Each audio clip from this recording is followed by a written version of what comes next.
मैं खास बात के तौर पर, उदाहरण के तौर पर आपको रोहित वेमुला का रेफरेंस देना चाहता हूं इस बात को प्रमाणित करने के लिए कि रोहित वेमुला को मजबूर किया गया सुसाइड करने के लिए, इसलिए वो सुसाइड नहीं है, वो हत्या है। कांग्रेस के तरफ से राहुल गांधी हैदराबाद यूनिवर्सिटी में गए और वो आंदोलन करने वाले विद्यार्थियों का हौसला बढ़ाया, वो मामला आगे बढ़ गया, आंदोलन आगे बढ़ गया।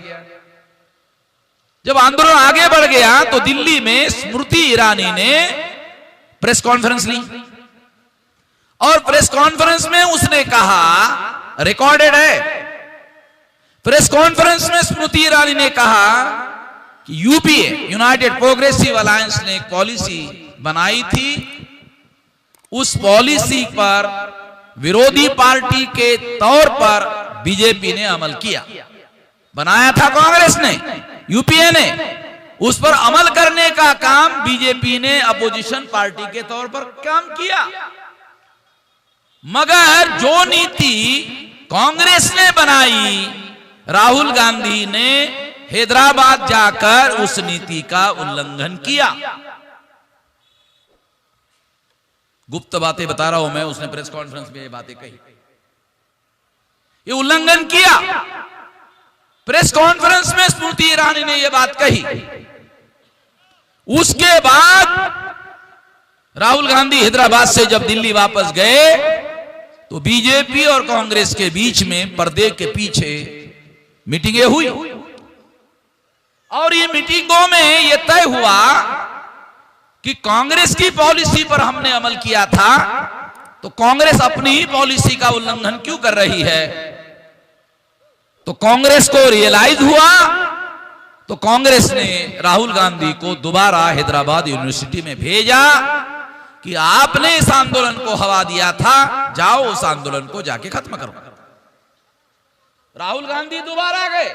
ऐसा होता नहीं आमतौर पर, मगर राहुल गांधी हैदराबाद यूनिवर्सिटी में दोबारा गए और वहां रोहित वेमुला की मां है, भाई है और विद्यार्थी जो 4 बचे थे, उन विद्यार्थियों के साथ में उन्होंने वार्ता की। 2 प्रकार की वार्ता की, एक गुप्त रूप से वार्ता की, एक आइसोलेशन में वार्ता की।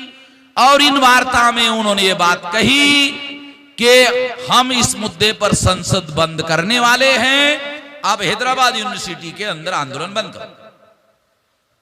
राहुल गांधी ने जाकर वो आंदोलन बंद करवाया और रोहित की मां ने और वो विद्यार्थियों ने राहुल गांधी की बात को स्वीकार किया, स्वीकार करके आंदोलन बंद कर दिया। बंद करने के बाद उनको कांग्रेस के लोगों ने कहा, आप सभी लोग यहां मत रहो, हैदराबाद मत रहो, चलो आप सभी लोग दिल्ली चलो। तो 2-3 कोच, हाँ भाई दासराम बराबर बोल रहा हूं ना, मैंने सीआईडी के लोग अंदर रखे थे, उन लोगों को पता है नहीं सरकार को, और उन लोगों को लगता है कि उनके पास ही सीआईडी है, हमारे पास सीआईडी नहीं है। अभी ये वामसे भारत मुक्ति मोर्चा ये लगभग parallel to the government of India हो गया। रहमानी साहब, हर जगह हमारे आदमी अंदर है, ये वामसे कर्मचारियों का संगठन है, किसी को पता नहीं, हर जगह आदमी अंदर है, हर जगह आदमी अंदर है। अब वो इतने लाखों लोगों को निकाल भी नहीं सकते, हर जगह आदमी हमारे अंदर लगे हुए हैं और हमको अंदर की खबर आती है। मैं माइक पर इसलिए बोल रहा हूं कि उन लोगों को ये मैं आगाह करना चाहता हूं कि हमारे पास वो जो गुप्त वार्ता है उधर हुई, वो सारा के सारे खबर है, सारा हमारे पास एविडेंस है।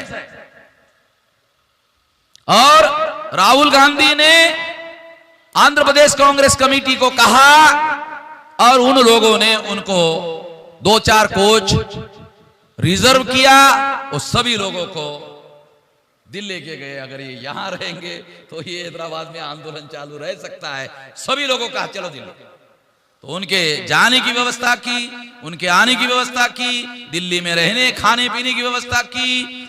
राहुल गांधी ने उनको वादा किया संसद बंद करेंगे। मल्लिकार्जुन खड़गे जो विरोधी पार्टी के नेता हैं, उन्होंने वादा किया बंद करेंगे। एक दिन भी पार्लियामेंट रोहित वेमुला के मुद्दे पर बंद नहीं हुई।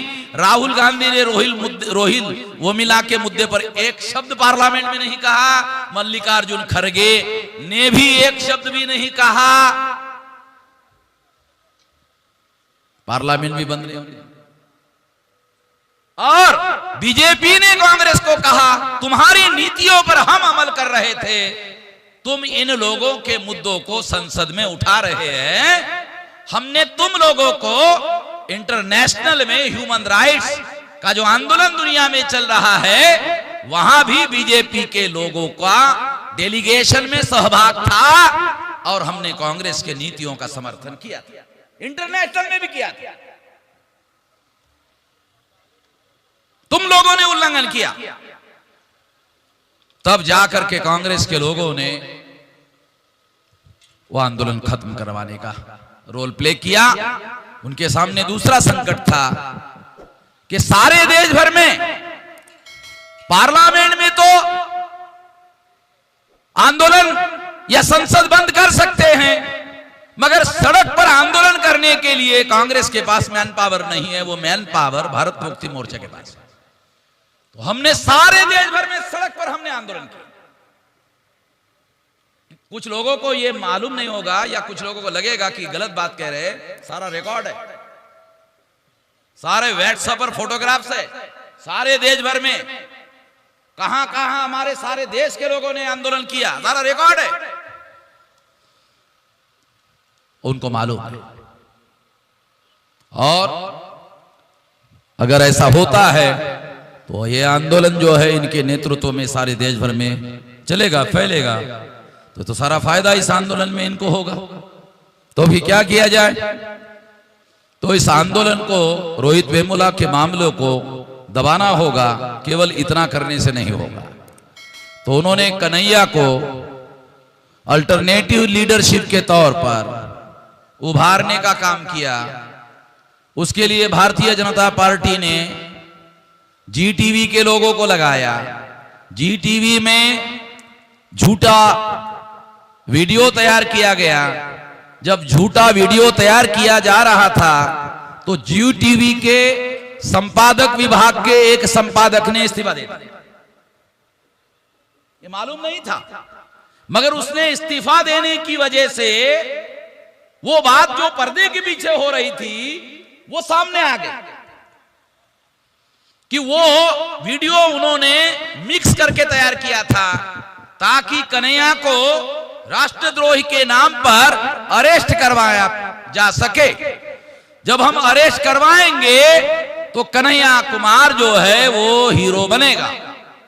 अभी तो रोहित वेमुला हीरो बना हुआ है, मगर कन्हैया कुमार रोहित वेमुला के जगह हीरो बनेगा और उसको हमको हीरो बनाएंगे तो ही रोहित वेमुला का मामला पर्दे के पीछे चला जाएगा और कन्हैया कुमार का मामला सामने आएगा। तो इस तरह से हम लोग विद्यार्थियों का लीडर कन्हैया कुमार को बनाएंगे। कन्हैया कुमार बिहार का भूमिहार बनाएंगे। हमने बहुत पहले लोगों को कहा हमारा भारत के हर जिले में संगठन है और हर जिले में 539 जिलों में संगठन है। हमको टेलीफोन करने की जरूरत है और कहने की जरूरत है जरा उसके घर में जाओ तो जरा जानकारी करके आओ, तो ये फला फला आदमी जो है फला फला नाम है, जब जाओ तो उसके बाप का नाम, उसके माँ का नाम, उसके चचा का नाम, सारा का सारा हमारे पास इकट्ठा हो जाता है। हमारे पास तो फर्स्ट हैंड इंफॉर्मेशन होती है। अखबारी कतरनों पर हम यकीन नहीं करते, वेरीफाई करके हमारे पास सारा जानकारी इकट्ठा हो जाती है। सारा नेटवर्क सारे देश भर में फैला हुआ है, तो सारी जानकारी हमारे पास थी और सबसे पहले जो है सोशल मीडिया में हमने इस बात को एक्सपोज किया। तो इस तरह से उन्होंने प्लान बनाकर, और हैरान करने वाली बात आपको बताता हूं, कांग्रेस इसमें शामिल, बीजेपी इसमें शामिल, और हैरान करने की बात सीताराम येचुरी इसमें शामिल। दासराम समझ रहे ना, सीताराम येचुरी भी इसमें शामिल। अगर सीताराम येचुरी इसमें शामिल नहीं होता तो कन्हैया कुमार का मामला नेशनल लेवल पर उभरता ही नहीं। इसका मतलब है फ्लोर ऑफ द पार्लियामेंट में ब्राह्मण लोग चाहे किसी भी पार्टी के हो, वो floor of the parliament on the floor वो कोऑर्डिनेशन करके काम करते हैं।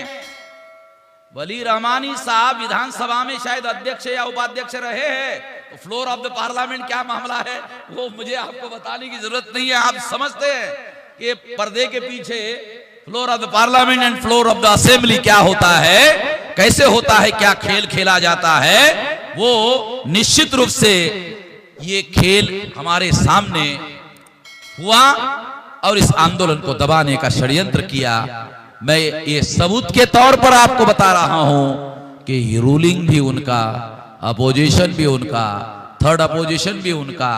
जो बाबा साहब आंबेडकर चाहते थे कि बाइपोलर हो, एक रूलिंग पार्टी हो, एक अपोजिशन पार्टी हो, दोनों की नीतियां अलग अलग हो, तब तो दो पार्टियां है माना जाएगा, दो नीतियां है ऐसा माना जाएगा, और एक नीति का विकल्प दूसरी नीति माना जाएगा। अगर ऐसा होगा तो भारत में डेमोक्रेसी आएगी। अगर रूलिंग ब्राह्मणों का, अपोजिशन ब्राह्मणों का, थर्ड अपोजिशन ब्राह्मणों का, कहां है डेमोक्रेसी? कहां है डेमोक्रेसी? किधर है डेमोक्रेसी? जो बाइपोलर सिस्टम बाबा साहब आंबेडकर चाहते थे, वो सिस्टम के विरोध में सिंगल पोलर, बाइपोलर नहीं, सिंगल पोलर सिस्टम डेवलप किया गया। तो हम लोग दुनिया में वन मैन डिक्टेटरशिप आप लोगों ने देखा होगा। दुनिया में, भारत में वन मैन डिक्टेटरशिप नहीं, वन कास्ट डिक्टेटरशिप। मैं इसको दूसरी तरीके से आइडेंटिफाई कर रहा हूं कि भारत में वन कास्ट डिक्टेटरशिप है, केवल ब्राह्मणों की डिक्टेटरशिप है, और ब्राह्मणों की आपस में अंडरस्टैंडिंग है, म्यूचुअल अंडरस्टैंडिंग है। इन लोगों की आपस में सलाह मशवरा होती है। जब कांग्रेस की सरकार थी तो सोनिया और मनमोहन सिंह, अडवाणी, सुषमा स्वराज और अरुण जेटली को नाश्ता करने के लिए बुलाते थे और नाश्ते पर फैसले होते थे। वही फैसले पार्लियामेंट में ठप्पे मारकर फाइनल किए जाते थे, और इस तरह से पार्लियामेंट में लोग केवल हाथ खड़े करके फैसले और कोई भी कानून पास होते थे। ये जो स्थिति है, ये स्थिति ये सिद्ध करती है कि बाबा साहब आंबेडकर जिस तरह का लोकतंत्र चाहते थे, उसके विरोध में इस देश में बाइपोलर सिस्टम दिखाई दे रहा है कि ये कांग्रेस है, एक बीजेपी है, मगर ये बाइपोलर दिखाई दे रहा है। व्यवहार में ये बाइपोलर नहीं है बल्कि सिंगल पोलर है, क्योंकि पॉलिसी चेंज नहीं है। एक